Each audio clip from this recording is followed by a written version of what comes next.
Oled ummikus, süda peksab, vererõhk laes. Lõpuks jõuad kontorisse. Kohmakad tervitused. Pöördukse läbimine, päeva esimene kofeiinilaks ja siis tagasi autosse. 15 minutit hiljem oled kodus, kus toimub päris töö. Kojuminek enne tööpäeva algust. See toimub üle kogu maailma ja ajab mõned kõige rikkamad ülemused hulluks. Miks? Ja kas see tähendab, et kontor sellisel kujul, nagu me seda tunneme, on hääbumas?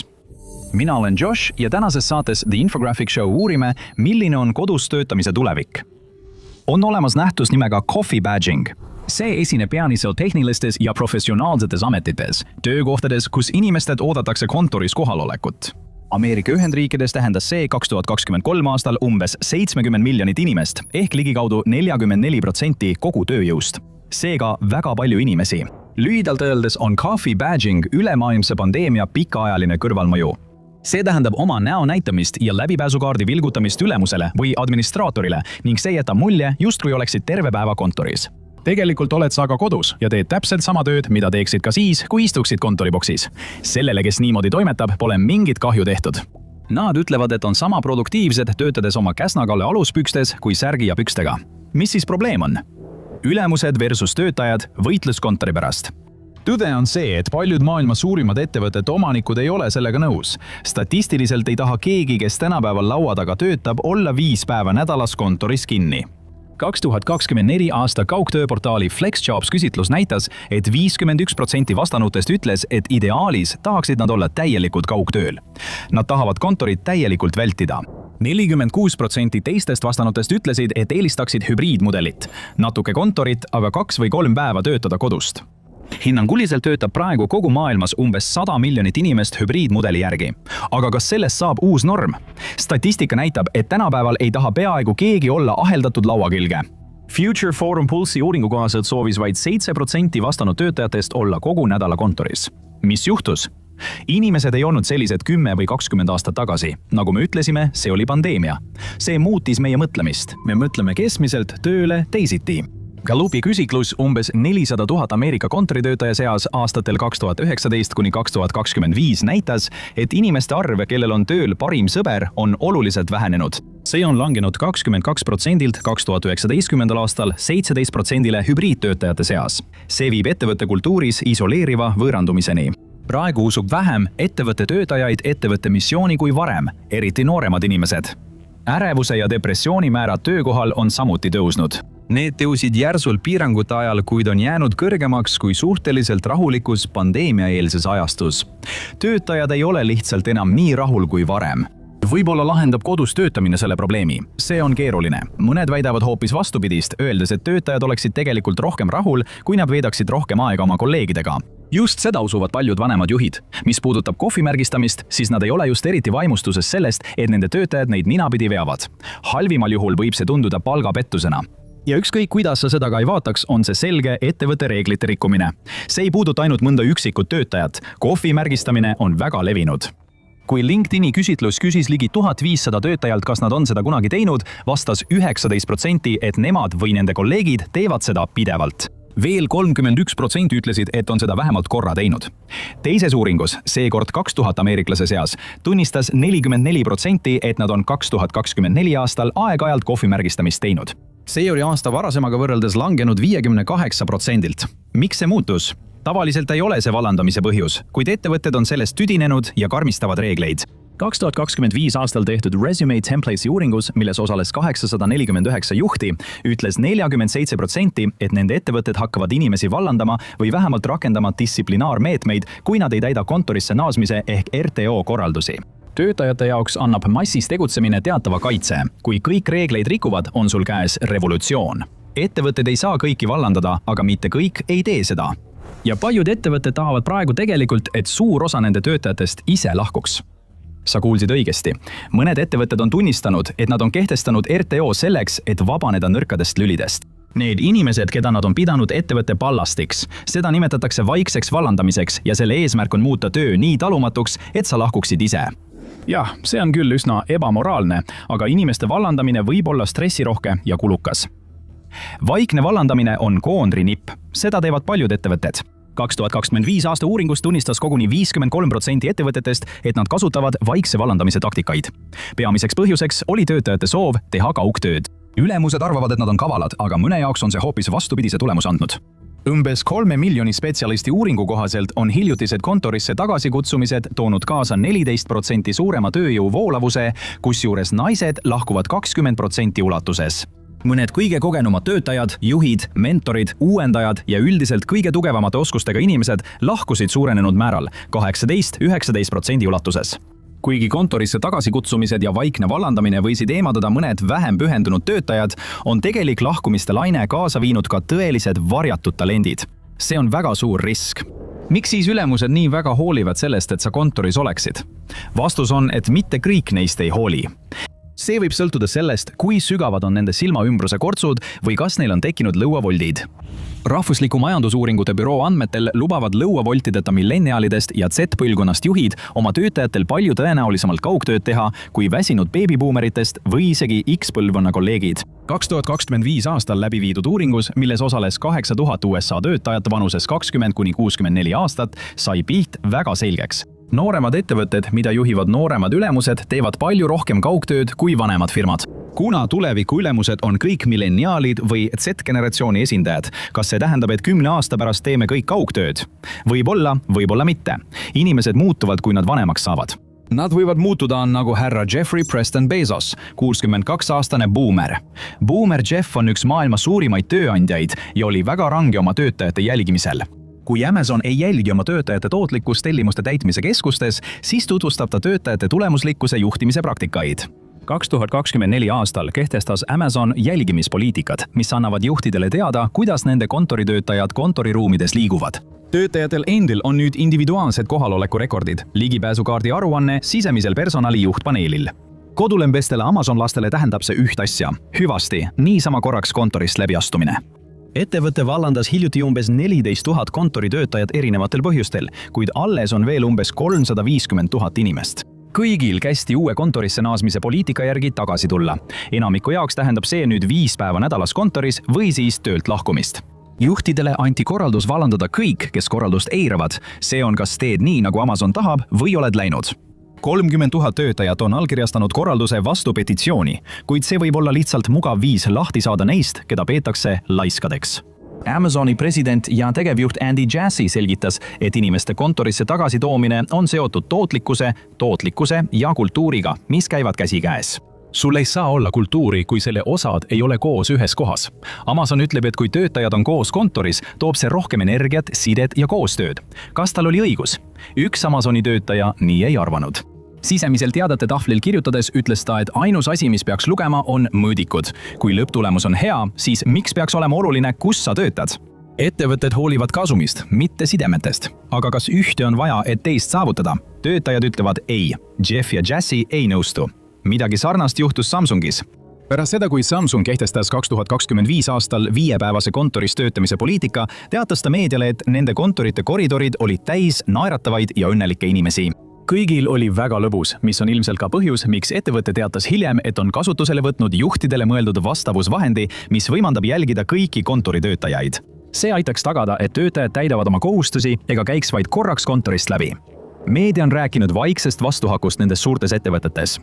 Kontorisse naasmise nõue on väga halvasti vastu võetud, sama oli ka Google'is. Enamik selle 120–140 000 USA's asuvast korporatiivtöötajast ei võtnud hästi vastu korraldust kontorisse tagasi tulla. 58% neist töötajatest on vanuses 20–30, mis on vanuserühm, kes on enamasti kontorisse naasmise vastu. Meile ei meeldi, kui meid mikromanageeritakse nagu koolilapsi, kirjutas üks töötaja, kellele öeldi, et tema kaugtööpäevad on läbi. Google ütles, et igaüks, kes ei nõustu kontorisse naasmisega, ei ole ilmselgelt ettevõtte väärtuste ja strateegiaga kooskõlas. Allu või lahku. See on toimunud kogu korporatiivmaailmas. Ühes uuringus ütles 93% ärijuhtidest, et nad usuvad, et kontoris töötavad töötajad on ettevõttele paremad kui täiskohaga kaugtöötajad. Mõned on siiski olnud paindlikud, nõudes vaid 3 päeva kontoris. Mõned töötajad on öelnud, et seegi on 3 päeva liiga palju. Ja sama uuring näitas, et 8 ettevõtet 10 ütlesid, et nad on oma kontorisse naasmise poliitika tõttu kaotanud talente, kuid nad ei kavatse järele anda. nagu Paramounti tegevjuht Dave Ellison usuvad nad, et ilma kontorita ei saa ettevõtet juhtida. Kas töötada kodus või kontoris, teeseldes, et oled hõivatud? Võta kiire paus ja kindlasti pane like, jaga ning telli kanal. Me ei ütle sinu ülemusele. Samas uuringus ütles 41% töötajatest, kellele oli antud käsk kontorisse naasta, et nad hakkavad uut tööd otsima. 14% ütlesid, et on juba lahkumas. Head aega Google, adios Amazon. Neid lihtsalt ei huvitanud. See oli nagu peatamatu jõud, mis kohtus liikumatu objektiga. Aga miks? Inimesed on nüüd kogenud kaugtööd ja nad tõesti ei taha tagasi minna 5 päevaks kontorisse. Mõned on noored. Kaugtöö ongi see, kuidas nad alustasid. Pole pandeemiat, pole probleemi. Aga see juhtus ja elu muutus võib-olla igaveseks. Töötajad on kurtnud, et kontorisse naasmise kord on toksiline. Nad pole rahul, kuidas nendega käitutakse. Moraal on madal. See on nii madal, et on tekkinud veel üks uus nähtus. Seda nimetatakse kättemaksuliseks kontorisse naasmiseks. Töötajad on nüüd passiiv-agressiivses mässus. Olete juba kuulnud vaiksest lahkuma survestamisest? Need revolutsionäärid on nüüd vaikselt loobumas lisapingutusest. Nad võtavad pikki lõunapause, lahkuvad vara ja teevad nii vähe tööd kui võimalik, et mitte vahele jääda. Nad teavad, et neid vallandatakse varem või hiljem, aga mis siis? See on nagu ettevõttesisene tühine tüli, mis aina paisub ja see hõlmab suurt osa tööjõust. Forbes tsiteeris üht küsitlust, mille kohaselt 28% vastanutest arvas, et vaikne loobumine toimub nende töökohal 2025 aastal.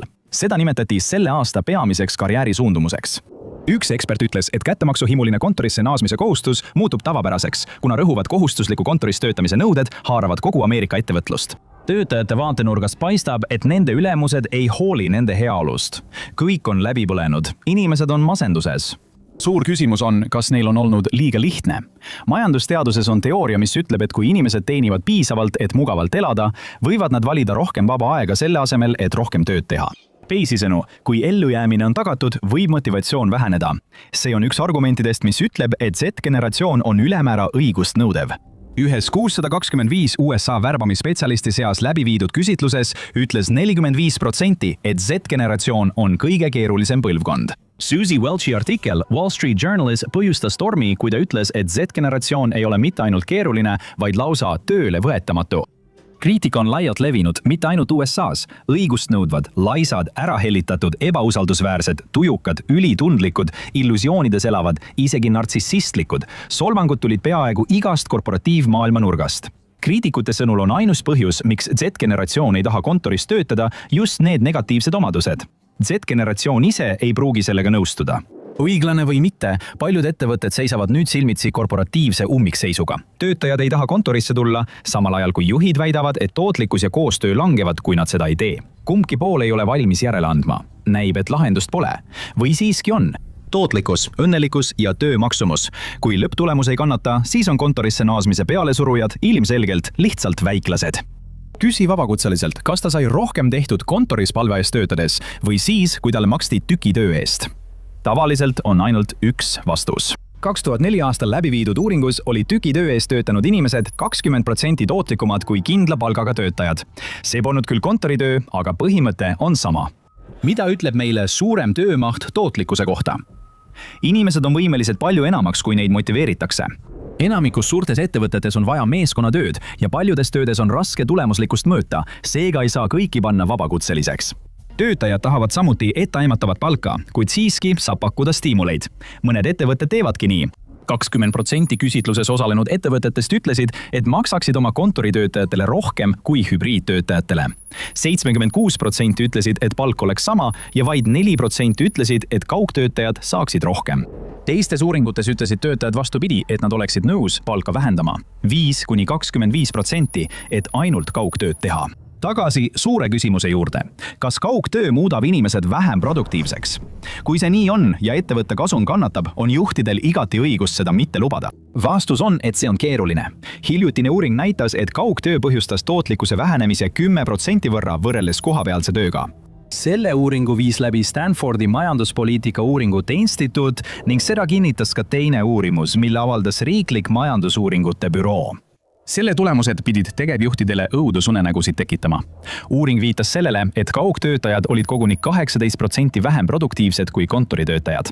Kuid, ja see on oluline, uuring näitas ka, et inimesed, kes eelistasid kodus töötamist, olid üldiselt vähem produktiivsed kui need, kes eelistasid töötada kontoris. Võib-olla on beebibuumeritest ja millenialidest kontorisse naasmise puristidel õigus, aga ärme kiirusta järeldustega. Üks suurimaid hübriidtöö uuringuid näitas hoopis väga erinevaid tulemusi. Kui Hiina rahvusvaheline tehnoloogiaettevõte Trip.com viis läbi ligi 1600 professionaalse töötajaga katse, olid kaugtööd tegevad inimesed üldiselt sama head kui kõik teised. Katsetes osales 395 juhti ja umbes 1200 juhirollita töötajat, alates inseneridest kuni finants- ja turundusosakonna töötajateni. Kõik valiti juhuslikult nende sünnikuupäeva alusel. 2021 ja 2022 aastal toimunud katses töötasid mõned täiskohaga kontoris, teised aga 2 päeva nädalas kodus. Kuigi see uuring viidi läbi Hiinas, mitte läänes, olid ettevõtte töökohad väga sarnased nendega, mida leiaksid Räniorust. Üks šokeerivamaid avastusi oli see, et kaugtöötajate lahkumismäär langes 35% võrra.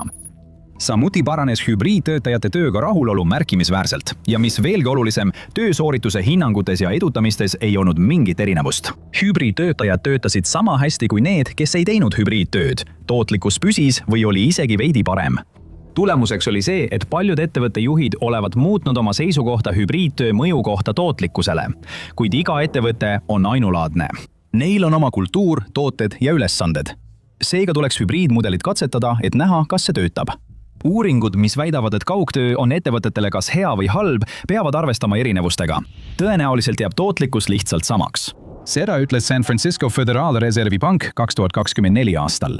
Pärast uuringu läbiviimist erinevates ettevõtetes jõuti järeldusele, et mõne firma puhul ei takistanud ega aidanud kaugtöö tootlikkuse kasvu suurendada. See sõltub ka inimesest. Mõned inimesed töötavad üksi paremini kui teised. Aga ettevõttes on ebaõiglane inimesi erinevalt kohelda, kui nad täidavad samu rolle. Kui ettevõte seda teeks, võiks see silmitsi seista diskrimineerimishagidega. Veel üks asi, millele mõelda, on see, et kaugtöötajad võivad tegelikult aidata ettevõtte kulusid vähendada. Ettevõtted säästavad elektriarvetelt, varustuselt, veelt ja toidult. Kui sul on sadu või isegi tuhandeid töötajaid, võivad need arved kiiresti suureks kasvada. Global Workplace Analyticsi andmetel võiksid USA ettevõtted kokku hoida üle $500 miljardi, rohkem kui $11,000 töötaja kohta aastas, kinnisvara, kommunaalkulude ja töötajate voolavuse arvelt, kes lahkuvad paindlikkuse puudumise tõttu. Ja see on hea ka keskkonnale. Cornell Chronicle'i artiklis öeldi, et kodus töötamine 2–4 päeva nädalas võib vähendada töötaja süsiniku jalajälge 11% kuni 29%. Töö tulevik, hübriidlahendused, tehisintellekt ja loovus. Kuid kui oli üks tegur, mis kõiki uuringuid läbivalt ühendas, siis oli see just see. Kodus töötamine kas mõnel päeval nädalas või kogu aeg parandas tööga rahulolu. Pole raske mõista miks, kui vaadata 2020. aastate uuringuid. Ameerika Ühendriikides oli keskmine aastane pendelrände kulu veidi alla $8500. See on ka palju aega, arvestades, et inimesed kulutavad keskmiselt 239 tundi aastas tööle ja tagasi sõitmisele. Nad kulutavad raha ka toidule ja suupistetele, mis võiksid kodus olla osa tavalistest toiduostudest. Forbes tsiteeris andmeid, mille kohaselt kulutavad USA töötajad kontoris käies keskmiselt $50 päevas, mis tähendab täiskohaga töötades $1000 kuus. Mis puudutab autosid ja parkimiskulusid, siis 76% ameeriklastest sõidab tööle autoga, veel 9–11% teeb ühissõite ning umbes 4% kasutab ühistransporti.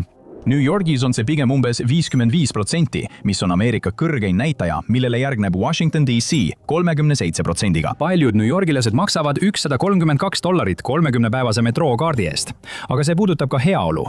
Üks uuring näitas, et 40% ameeriklastest eelistaksid pigem oma tualetti puhastada, kui tööle sõita. Aastatepikkune tööle sõitmise stress, näiteks Los Angeleses, võib olla piisavalt suur, et sinu eluiga lüheneks. Õnn on oluline, stress on oluline. Oxfordi ülikooli uuring 2023 aastal näitas, et õnnelike töötajate ja tootlikkuse 13% kasvu vahel on otsene seos. Tegevjuhid, pange tähele. Gallupi 2023 aasta töökeskkonna raport ütles, et rahulolematus tööl maksab ettevõtetele üle maailma $8,8 triljonit kaotatud tootlikkuse näol. See on umbes 9% maailma SKP-st.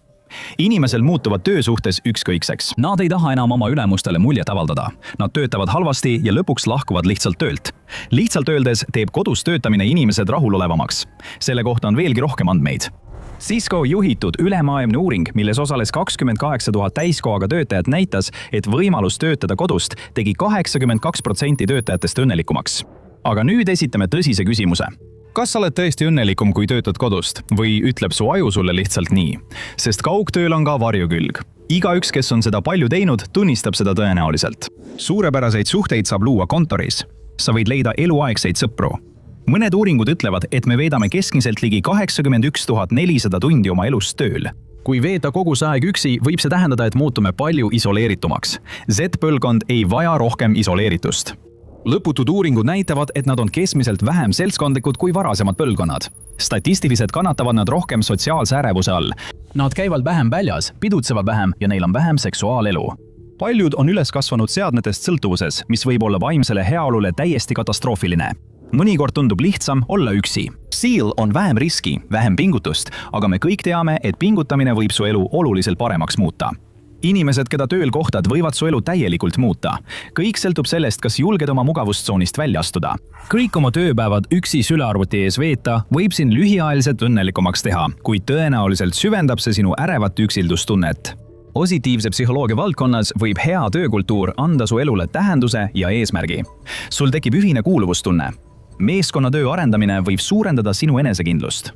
Käske eirates, mis võib mõnikord olla negatiivne, võid õppida, kuidas olla vastupidav ja kuidas rasketest olukordadest läbi tulla. Kõik taandub isiklikule kasvule. Kui ettevõttel on positiivne töökultuur, toetab see seda arengut, aga tõstab ka moraali. Statistiliselt võtavad motiveeritud töötajad vähem haiguspäevi. Samuti jäävad nad statistiliselt kauemaks, kui neil on kolleegid, keda nad imetlevad või kellega vähemalt hästi läbi saavad. Meeskonnana tulevad nad välja rohkemate ideedega. Lühidalt öeldes on sinu heaolu selles töökultuuris sulle väga oluline. Ja see on hea ka sinu ettevõtte kasumile. Jah, see on vastuolus kõigi nende inimestega, kes teevad vaid hädavajaliku ja töölt lahkuvad kontorisse naasmise nõuete tõttu. Seega lasub vastutus ettevõtetel muuta kontorisse minek positiivseks kogemuseks. Kui see seda ei ole, on see nende süü. Viimane asi, mida ettevõte vajab, on suur tööjõu voolavus. Töötajate pidev lahkumine võib väga kalliks minna. Uute töötajate väljaõpetamine võtab aega ja kui nad ei jää kauaks, saadab see klientidele ja partneritele selge sõnumi, et teie ettevõttel ei lähe ilmselt kuigi hästi.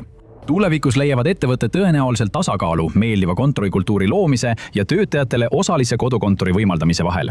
Tegevjuhid ja juhid võivad avastada, et 5 päeva nõudmine, nagu paljud ettevõtted praegu teevad, on liiga palju. Töötajad võivad minna sinna, kus saab töötada vaid 3 päeva. Hübriidlahendus on kindlasti tulevik. Aga see on lähitulevik. Mis saab 25 aasta pärast? Global Survey of Working Arrangementsi kohaselt, mis hõlmas kõrgharidusega täistööajaga töötajaid 22 riigist, töötati 2022 aastal keskmiselt 1,6 päeva nädalas kodus. See langes 2023 aastal 1,33 päevani ja 2024-2025 aastaks 1,27 päevani. Kuid mis kõige tähtsam, see on siiski palju rohkem kui enne Covidit. Sama uuringu kohaselt oli inglise keelt kõnelevates majandustes keskmiselt rohkem kodutööpäevi, 1,5 kuni 2 päeva nädalas. Võrdluseks, Aasia riikides, mida uuriti, oli see 0,5 kuni 1 päev nädalas. Euroopa paistab olevat kõige paindlikum. Madalmaades, Iirimaal, Soomes ja Saksamaal töötab tohutult suur osa, 69–77% ettevõtete töötajatest vähemalt osa ajast kodus. Küpros, Kreeka, Horvaatia ja Portugal olid kõige madalamal kohal. Ameerika Ühendriikides töötab 26% töötajatest täielikult kaugtööl ja 52% hübriidmudelis, mis teeb selle samuti üsna paindlikuks. Tuleviku ettevõtted peavad kohanema. On ka suur tõenäosus, et nad võtavad kasutusele 4-päevase töönädala.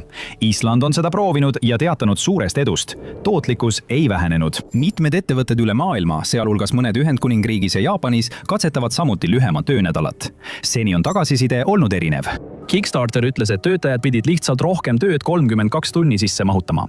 Liikuvusettevõtte Bolt ütles, et tootlikkus tegelikult kasvas.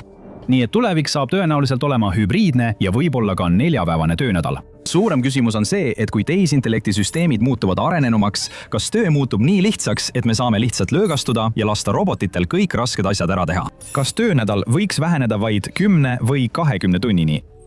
Vastus on peaaegu kindlasti jah, ei. Tõenäolisem on, et meilt lihtsalt oodatakse rohkem toodangut. Ettevõtted on oma olemuselt konkurentsivõimelised. Investorid avaldavad neile pidevalt survet, et töötajatest võimalikult palju tootlikkust välja pigistada. See on paratamatus, isegi kui neil investoreid pole. Ajalugu näitab, et tehnoloogia annab töötajatele harva rohkem vaba aega. Teise maailmasõja järel on tootlikkus arenenud majandustes mitmekordistunud, kuid tavapärane töönädal pole eriti palju alla 40 tunni langenud. Tõelise näitena leidis hiljutine MIT ja Stanfordi uuring, et generatiivset tehisintellekti kasutavad klienditeenindajad muutusid umbes 14% tootlikumaks, kuid ettevõtted ei kasutanud seda tehnoloogiat selleks, et anda neile pikemaid pause.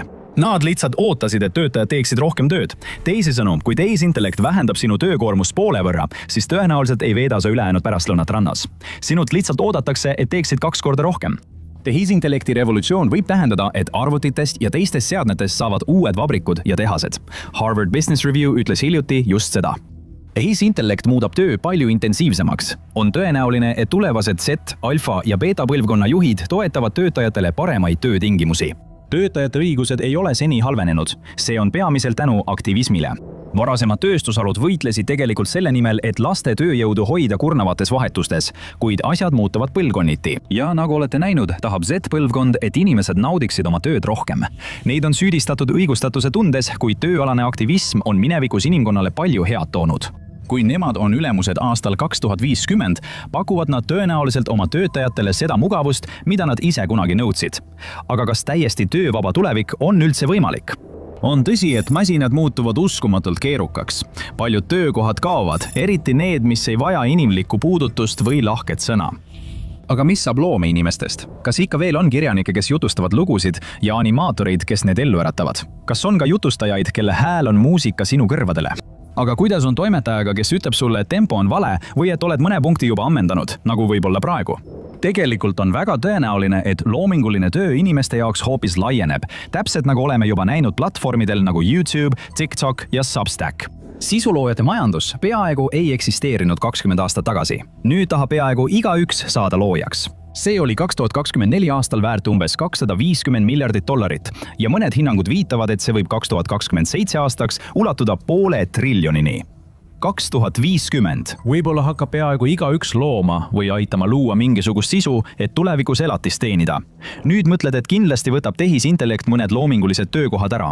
Seda on mõned inimesed öelnud, aga mitte tingimata. Mõned teadlased usuvad, et kui tehisintellekti loodud sisu muutub tavalisemaks, tüdinevad inimesed sellest ära ja hakkavad palju rohkem kui praegu igatsema ehtsaid inimhääli. Maailma Majandusfoorum on väitnud, et tulevikus muutuvad sellised oskused nagu loovus, originaalsus ja emotsionaalne intelligentsus olulisemaks, mitte vähem tähtsaks. Inimesed igatsevad sõnumis inimlikku häält, midagi, mis tundub päris, ehtne ja tõeline. Tehisintellekt aitab loomisel kaasa, kuid ei võta seda täielikult üle. Tarbijad võivad samuti muutuda teadlikumaks. Kui publikule pakutakse massiliselt algoritmiliselt optimeeritud sisu, õpivad nad tõenäoliselt neid nippe ära tundma. Me näeme seda juba praegu, kui inimesed kurdavad internetis tehisintellekti loodud rämpsisu üle või voogedastussaadete üle, mis tunduvad olevat loodud ainult dopamiini vallandamiseks. Kui kõik tundub olevat loodud ainult kaasatuse mõõdikute jaoks, hakkavad inimesed tahtma midagi vähem ühetaolist.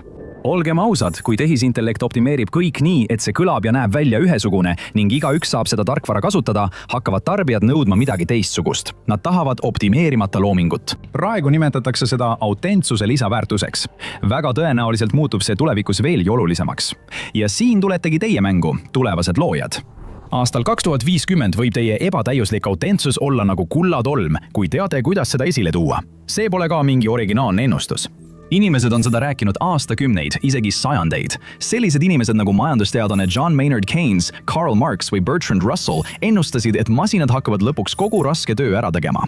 Nad ütlesid, et inimesed võivad töötada vaid 6–15 tundi nädalas. Ülejäänud aja võiksid nad pühendada loovusele, filosoofiale, kunstile ja vaba aja veetmisele. Nad olid natuke liiga optimistlikud. Aga võib-olla pole me sinna veel jõudnud. Võib-olla on see alles ees, kui teiesugused inimesed olete loojad järgnise 20–50 aasta jooksul.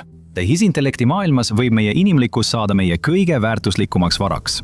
On ka teine võimalus, düstoopiline, kus valitseb massiline tööpuudus ja enneolematu ebavõrdsus. See on pikk lugu, aga lihtne tõsiasi on see, et sotsiaalne kaos ei ole rikaste inimeste äridele kasulik. Seega on ebatõenäoline, et maailm muutub tohutuks tööpuuduse ja masenduse massiks. Vähemalt loodame, et mitte. Isegi kui tehisintellekt loob külluse maailma, jäävad alles konkurents, staatus ja hierarhia. Inimühiskondades on see alati nii olnud. Me ei ole võrdsed. Me pole kunagi olnud võrdsed. Me pingutame ka tulevikus, sest seda nõuab evolutsioon. Isegi maailmas, kus põhivajadused on kergesti täidetud, võistleme me endiselt tunnustuse, mõju ja prestiiži nimel. Aga me võiksime paremini hoolitseda nende eest, kes ei saa töötada või jäävad maha. Ja rääkides sellest, kuidas töökeskkond areneb ja kes jäävad maha, vaata, miks ettevõtted vallandavad Z-generatsiooni töötajaid, et näha, kuidas see kõik tänapäeval välja mängib. Või klõpsa hoopis sellele videole.